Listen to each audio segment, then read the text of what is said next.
Les entretiens du marquis, bonjour à tous. Disparition du coffre de Benalla.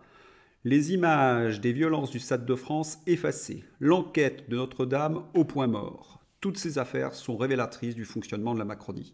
Peut-on donc affirmer, sans trop exagérer, l'AREM, la Macronie, une mafia en marche? Alors pour bien comprendre, il faut partir de la première affaire qui a fait découvrir au grand public qu'il y avait quelque chose d'un peu pourri au royaume, pas du Danemark, mais de la République française, à l'Élysée. C'est la disparition du coffre-fort de Benalla. Alors il y a un personnage qui est au centre, que le grand public ne connaît pas. C'est un personnage tout à fait stupéfiant, c'est ce Ludovic Schacker. Alors vous voyez son image, il a été candidat pour le PS dans les années 2010, mais il a été pendant très longtemps le représentant de Sciences Po en Chine, notamment à Shanghai. C'est lui qui organisait les recrutements des grands lycées d'Asie. Alors derrière cette façade, il y avait un agent secret de la DGSE, spécialiste des arts martiaux. Il est professeur de Kung-Fu d'ailleurs, d'une des écoles de Kung-Fu. Il a écrit de très nombreux livres, donc c'est quelqu'un d'assez intelligent et qui est spécialiste de la sécurité. Ceux qui ont travaillé dans le renseignement m'ont toujours dit c'est une sacrée barbouze, un mec prêt à tout. Or, qui le recrute? Emmanuel Macron pour se charger de la sécurité. Parce que souvent les gens ont imaginé que c'était Benalla, le monsieur sécurité. Non, Benalla n'était que le gros bras au service de Ludovic Schacker. Mais il faut savoir qu'entre Benalla et Ludovic Schacker, il y avait des relations très fortes. Ils ont été considérés comme inséparables pendant très longtemps. Benalla était vraiment le bras droit de Ludovic Schacker. Donc ce personnage, pourquoi j'en parle pour la disparition du coffre-fort de Benalla? Eh bien c'est lui qui est cité. Il y a un militaire qui affirme que Ludovic Schacker a fait disparaître ce coffre-fort du domicile d'Alexandre Benalla. Alors je résume un petit peu l'affaire. Alexandre Benalla est accusé de violence sur des manifestants lors du 1er mai. Il a agi sans avoir de mandat de la police. Or, les images sont assez fortes. On voit que c'est lui qui dirige un commissaire de police. Donc il avait des prérogatives que sa charge normalement de garde du corps ne lui permettait pas. En grattant un peu, on s'est aperçu qu'il avait des armes dont il n'avait pas les ports d'armes. Il avait une voiture de fonction qu'il n'avait pas officiellement. Il possédait des passeports diplomatiques, là encore, qu'il aurait dû rendre, etc., etc. Bref, on sentait que dans cette cellule de sécurité de l'Élysée, on s'octroyait des privilèges et qu'on ne respectait strictement aucune règle. Emmanuel Macron a été mis en difficulté avec cette affaire. Or, c'est bien le monsieur sécurité de l'Élysée qui va déplacer ce coffre-fort du domicile d'Alexandre Benalla alors que le juge d'instruction avait demandé une perquisition.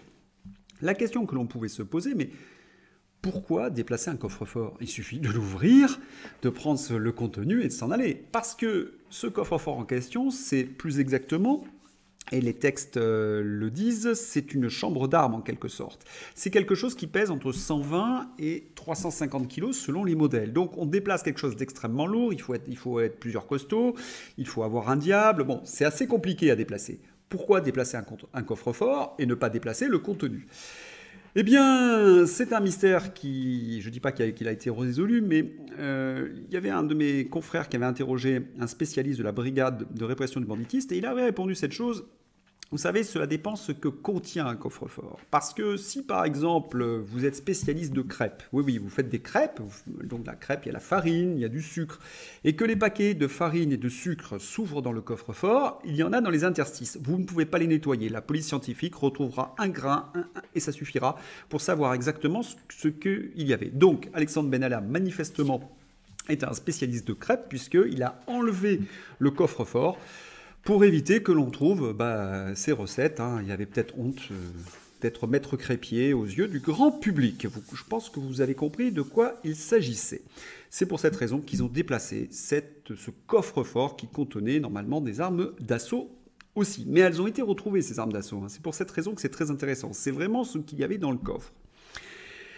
Il se trouve aussi qu'on apprend que donc le chef de service de l'Élysée, Ludovic Schacker, a sauvé son garde du corps, Alexandre Benalla. Est-ce qu'Emmanuel Macron pouvait l'ignorer? Là encore, j'en doute énormément. Et on peut imaginer qu'il y a eu un moment de panique de la part de l'Élysée et qu'ils ont envoyé leur barbouze pour essayer de nettoyer l'appartement, entre guillemets. Il faut savoir que le coffre-fort a transité, cette chambre forte, cette chambre d'armes chez Pascal Pérez, qui était une femme d'affaires. Donc il y a eu tout un système pour faire en sorte que ce coffre-fort disparaisse et son contenu. On imagine qu'il a été nettoyé, notamment pour éviter ce genre de choses, on nettoie avec des acides, donc ça prend du temps. Voilà l'histoire. Alors, ce qu'on apprend aussi, et c'est pour cette raison qu'Alexandre Benalla va être condamné, c'est qu'il avait des contrats avec l'autre barbouze de l'Élysée, l'autre gros bras de l'Élysée que vous voyez sur la photo. Là, vous voyez Benalla et derrière, vous voyez Vincent Kras. Ils ont eu des contrats avec la mafia russe. Là encore, comment le chef de la sécurité de l'Élysée, Ludovic Chaker, pouvait ignorer, alors qu'il est un spécialiste du renseignement, que son bras droit passait des contrats avec la mafia russe. Il se trouve que pour cette raison, donc, comme je vous l'ai dit, Alexandre Benalla et Vincent Kras ont été condamnés par la justice. Mais la justice n'a pas été très sévère. Là, je peux dire même qu'elle a été laxiste parce qu'elle a bien condamné Alexandre Benalla à 1 an de prison ferme, mais avec bracelet électronique, il peut rester chez lui. Et on s'est aperçu qu'il avait quand même pas mal baladé, Alexandre Benalla. Voilà, donc il n'y avait pas une très grande sévérité contre le garde du corps de l'Élysée. Peut-être qu'il en savait beaucoup, et notamment une recette de crêpes spéciale, ce qui fait que Macron a fait en sorte qu'il ne soit pas trop puni.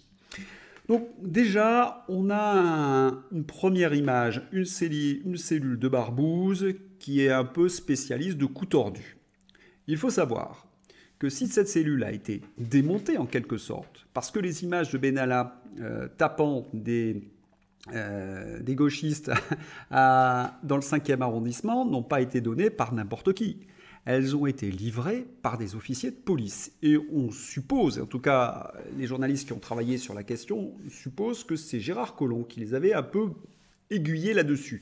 Autrement dit, il y avait une très grande inquiétude à la préfecture de police à ce moment-là, qu'il y ait une sorte de milice parallèle qui se crée à l'Élysée contre les institutions de la République.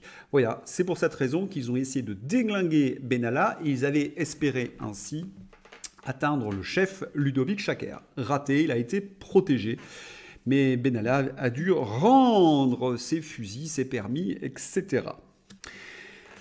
Bien, Macron s'est entouré d'une garde prétorienne. On se souvient aussi que pour sa protection intime, il avait fait appel à Mimi Marchand. Alors, vous avez déjà une petite idée des gens qui gravitent autour d'Emmanuel Macron, mais il y a une deuxième affaire qui montre que, en fin de compte, ils sont prêts à tout. Là, ils ont été prêts à tout, à supprimer des preuves. Voilà, ils ont effacé des preuves en enlevant cette armoire, ce coffre-fort. Ils ont fait obstruction à la justice. Mais il y a une deuxième affaire qui nous explique exactement la même chose. En effet, on a appris que les images de la SNCF et de la RATP autour du Stade de France avaient été effacées. Alors, il y a eu des auditions au Sénat et on apprend qu'au bout de, en effet, 72 heures, pour des questions de stockage, elles sont effacées automatiquement. Alors, on nous fait croire, bah oui, mais c'est parce que la justice n'a pas été très rapide. Attendez, là, c'est pas possible. Pour une raison qui est simple, c'est que lors de la deuxième audition, on apprend qu'une partie des images ont été sauvées, mais que certaines ont disparu. C'est-à-dire que, manifestement, comme dans l'affaire de Benalla, il y a quelqu'un qui a un peu nettoyé ces images. Or, il n'est pas possible que ça soit un oubli de la préfecture de Paris qui n'est pas tout de suite saisi. Et pour quelle raison? Je vais vous la montrer, c'est résumé en une seule image. Vous allez comprendre, regardez cette image, qui on a?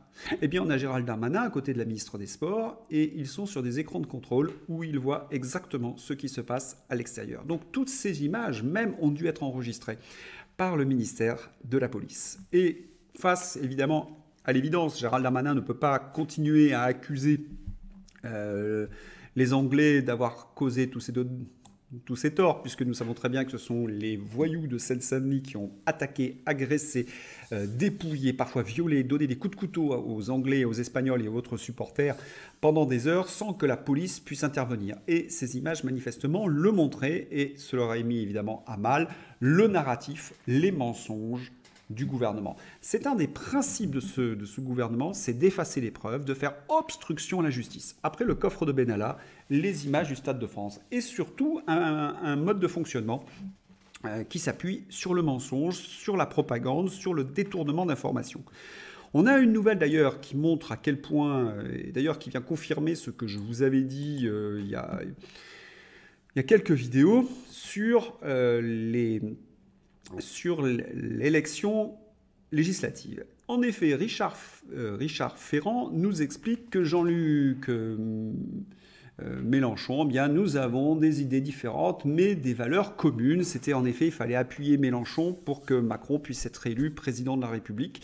Hein, donc on allait chercher les voix à ce moment-là. On n'hésite pas à s'allier avec des gens qui sont infréquentables, hein, parce que Jean-Luc Mélenchon, c'est un parti d'extrême gauche qui quand même qui a des idées totalitaires. Donc normalement, quand on est dans un parti républicain, on ne peut pas s'allier avec ce genre de personnes. Eh bien, maintenant qu'il faut le battre, eh bien, Richard Ferrand, qui pourtant a pas mal de ses camarades qui sont autour de Mélenchon, nous avons des valeurs diamétralement différentes. Voilà, d'une journée à l'autre, ils peuvent dire le tout et son contraire en fonction des objectifs qu'ils veulent, des objectifs politiques. Et c'est bien le problème, c'est-à-dire que non seulement ils organisent de l'obstruction de la justice, mais ils mentent, et comme ils possèdent les médias, eh bien, évidemment, il n'y a pas véritablement de suite ou de contradiction. Or, il arrive malgré tout que certaines personnes, alors j'aimerais être face à Emmanuel Macron, je lui poserai ce genre de questions, mais il arrive qu'une personne comme ça dans la rue pose les bonnes questions. Et des questions que j'ai soulevées notamment dans une de mes vidéos sur la corruption qui règne autour d'Emmanuel Macron, c'est-à-dire le fait qu'il s'entoure de gens très peu recommandables. Et nous sommes dans le Tarn la semaine dernière, et il y a eu cette jeune fille que l'on voit avec des lunettes, hein, qui s'adresse, vous le voyez, au président de la République, et qui lui pose cette question tout à fait étonnante, et qu'on aimerait entendre dans la bouche d'une journaliste de LCI, de TF1 ou de BFM. Comment se fait-il qu'il y ait dans votre gouvernement des gens qui sont accusés de viol ou qui ont été condamnés pour viol? Alors vous imaginez que Macron, ne sait quoi répondre, il fait une tête de 10 pieds de long. Or, on apprend que les gendarmes sont allés visiter cette jeune fille pour lui demander pourquoi elle avait fait ce genre de choses. Ils sont venus l'intimider. Alors, face évidemment au tollé que cela a suscité, au rétropédalage dans la communication de l'Élysée, non, on est allé la voir parce que peut-être qu'elle avait été victime de viol, c'est pour l'aider. Est-ce que quelqu'un peut croire à un tel scénario? Aucun d'entre vous, normalement constitué, peut dire non, les gendarmes sont allés voir la jeune fille pour, comment dirais-je, vérifier si elle n'a pas été victime de viol. Non, c'est de l'intimidation. Donc on est véritablement dans une mafia. Ils n'ont strictement aucune valeur, ils sont sans foi ni loi, et quand quelqu'un s'oppose à eux, ils n'hésitent pas à utiliser l'intimidation.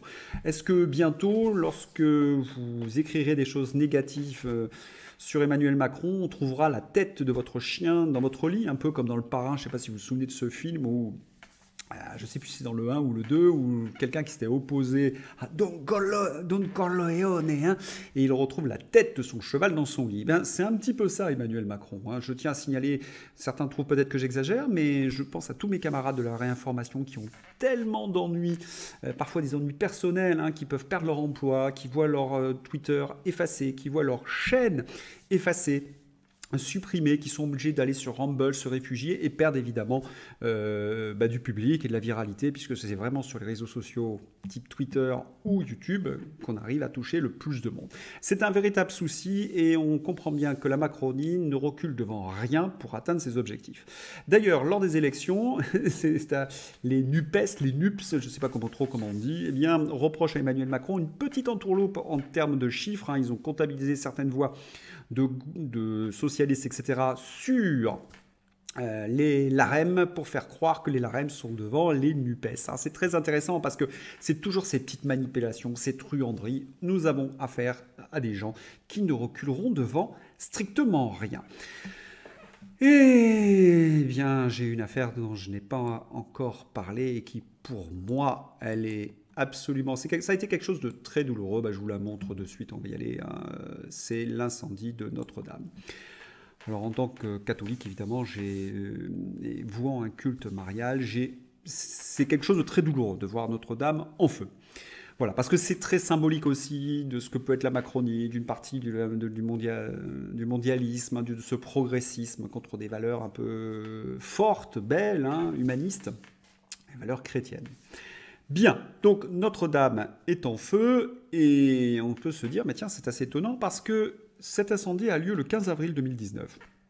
c'est le jour où Emmanuel Macron devait faire une allocution télévisée à 20 heures pour présenter le bilan de ses consultations auprès des Français et des maires. Vous savez qu'il y avait eu il y avait des journées où il avait pris certainement les crêpes d'Alexandre Benalla. Il avait fait des réunions de 7-8 heures. Hein. Les crêpes de Benalla, elles sont très énergiques. Et il nous avait fait des shows comme ça, qui duraient, où il parlait. Paraît-il que quand on mange des crêpes, c'est un des symptômes aussi. Voilà, donc il parlait beaucoup, et les gens avaient noté, notamment ce qu'ils désiraient après l'issue des Gilets jaunes. Eh bien, il devait présenter ce bilan. Eh bien, il paraît-il qu'il n'y avait pas grand-chose dans la musette, hein, puisque les mesures, il les avait déjà prises dès janvier-février, et qu'en fin de compte, il n'allait pas mettre le RIC ou les choses comme ça en place. C'était pas possible. Hein. Son agenda ne le permettait pas, son agenda davosien du World Economic Forum. Non, ce n'était pas possible, donc il n'avait rien à dire. Et là, divine surprise pour lui, pas pour nous. Nous, c'était la tristesse la plus absolue. Notre-Dame brûle. Et nous avons une image quand même qui est assez éclairante de son attitude. En fait, c'est une vidéo où on le voit avec Édouard Philippe, hein, on les voit en train de se marrer. Alors, ce qui est très intéressant dans cette image, c'est que comme on les voit s'amuser, et quand la caméra réapparaît, on les voit évidemment changer de visage et prendre une figure de circonstance. Notre-Dame brûle, donc ils sont graves, ils ont l'air tristes. Mais on les voit s'amuser. Et dans le Check News de Libération, il nous explique non, Emmanuel Macron n'est pas arrivé sur le parvis de Notre-Dame. Bien sûr, il y avait plus de 200 caméras à ce moment-là. Il n'allait pas arriver en se tapant sur la cuisse. C'est dans les petites rues près de Notre-Dame où on le voit s'amuser parce que justement, il n'y a pas de journalistes. Alors, je n'accuse absolument pas Emmanuel Macron d'avoir mis le feu à Notre-Dame. Non, d'avoir pris ce qu'on appelle un effet d'aubaine. Bien que, lorsqu'on nous parle d'accident, la chose est un peu plus compliquée. Pourquoi ? Parce que quand on a affirmé que ce n'était pas possible que de vieilles poutres en chêne, qui normalement ne prennent pas feu comme ça, puissent brûler aussi facilement, on a tous été accusés de complotisme. J'ai vu le rapport du 14 avril 2022. Or, il nous explique cette chose, c'est que il y a une possibilité que ça soit en effet un acte criminel, que la piste n'est pas du tout écartée. Et c'est même peut-être la piste qui devient la plus probable, parce que l'histoire des 2-3 mégots, bon, elle continue à être exploitée, mais ils n'y croient pas trop. Quant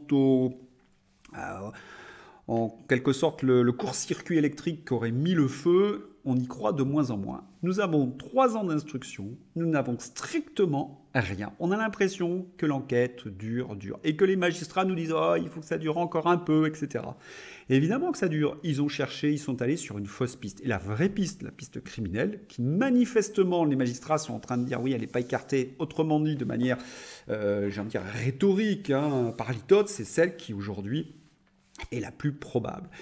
Donc vous voyez bien que c'est quand même une chose assez étrange, cette histoire de Notre-Dame. Cela tombe très bien pour Emmanuel Macron, c'est ce qu'on appelle un effet d'aubaine, hein, mais la piste criminelle, elle n'est pas non plus écartée. Donc c'est quelque chose qui montre aussi un certain fonctionnement de la Macronie. J'en dis pas plus, faites vos conclusions vous-même. Voilà, on comprend un petit peu mieux comment fonctionnent ces gens-là. Ils sont sans foi ni loi. Et je voudrais terminer sur quelque chose dont je vous ai parlé, mais il y a des nouveaux rebondissements dans cette affaire. En effet, Damien Abad, alors je ne ferai pas comme Sandrine Rousseau, non, c'est pas Sandrine Rousseau, je crois que c'est Sardine Rousseau, que j'aime beaucoup, qui m'amuse énormément, qui nous explique Damien Abad, pas de bras, pas de chocolat. Bon, c'est pas de très très bon goût et ça a choqué une partie des amis de Damien Abad. Il n'en reste pas moins que, je vous avais expliqué, qu'on est dans Fricks. Fricks, c'est-à-dire la parade des monstres. On nous montre un handicapé, avec ses 2 petits bras handicapés, pour nous apitoyer. Nous sommes dans Elephant Man. Voilà, on doit avoir des larmes grosses comme des poings qui nous sortent des yeux quand on voit Damien Abad. Et on apprend hier dans Mediapart qu'une nouvelle femme accuse Damien Abad de harcèlement et qu'il utilise son handicap pour rejeter la faute sur les femmes harcelées. Ça, c'est véritablement un personnage tout à fait ignoble et insupportable. Eh bien, Macron l'a nommé, c'est encore une technique de Macron, un personnage qui est difficilement attaquable parce que c'est un handicapé. On ne va pas s'attaquer à un handicapé. On ne va pas faire du Sardine Ruisseau, pas de bras, pas de chocolat, si vous voulez. C'est fait pour ça, en fait. Alors que le personnage est tout à fait immonde à l'intérieur. Hein. C'est quelqu'un qui harcèle, évidemment qui ment et qui est parfaitement il a bien sa place auprès des macronistes. Voilà, on voit bien le fonctionnement. Une cellule avec Mimi Marchand, Olivier Chaker, qui couvrent et qui sont des gens pas des barbouzes, hein, il faut dire les choses telles qu'ils sont. Toute la garde autour de Macron, ce sont des menteurs, ils sont prêts à tout, ils ne respectent rien, ils mentent. Et regardez d'ailleurs, je vais finir là-dessus, ce que fait Macron pour les élections législatives. Qu'est-ce qu'il a à présenter? C'est une catastrophe autour de lui, puisqu'on lui reproche Dani Abad, on lui reproche toute une série de choses. Eh bien, qu'est-ce qu'il fait? Eh bien, il essaie d'utiliser ses deux points forts. Ces deux points forts, pour une partie de son électorat, c'est le Covid. Bon, c'est pas véritablement ce que je considère son point fort, c'est même pour moi une catastrophe. Mais il n'en reste pas moins qui nous explique qu'il y aura une nouvelle vague, donc il y aura certainement des mesures. Eh bien, il est tout simplement en train de travailler son électorat, hein, qui va évidemment, dès qu'on lui parle de Covid, de vaccins, etc., se met au garde à vous. Il essaie en effet de mobiliser son électorat avec ce genre de choses. Et l'image qu'il a donnée de protecteur, eh bien, il la travaille encore en allant en Roumanie visiter le contingent français, nous faire croire, oh là là, je suis là pour vous protéger. C'est quand même le président qui a créé le plus d'insécurité en France. C'est sous son mandat que la délinquance, et notamment les crimes et délits, ont explosé. Que la délinquance n'est plus du tout contrôlée, comme le prouve le Stade de France. Que la justice ne fonctionne plus, comme le démontrent toutes les affaires dont je vous ai parlé, auxquelles il faudrait ajouter Alstom, son compte chez Rothschild, etc. On n'en finirait plus de les citer. Bref, c'est la personne qui a aussi créé une insécurité économique et sociale et qui vient se présenter comme celui qui va protéger les Français. Bon, on est véritablement dans un monde orwellien, on est dans un monde tout à fait épouvantable sous Emmanuel Macron. Et il y a pourtant des gens qui vont déposer un bulletin pour ce genre de personnage. Eh bien, ce qu'il faut faire aujourd'hui, vous le savez, il faut lutter.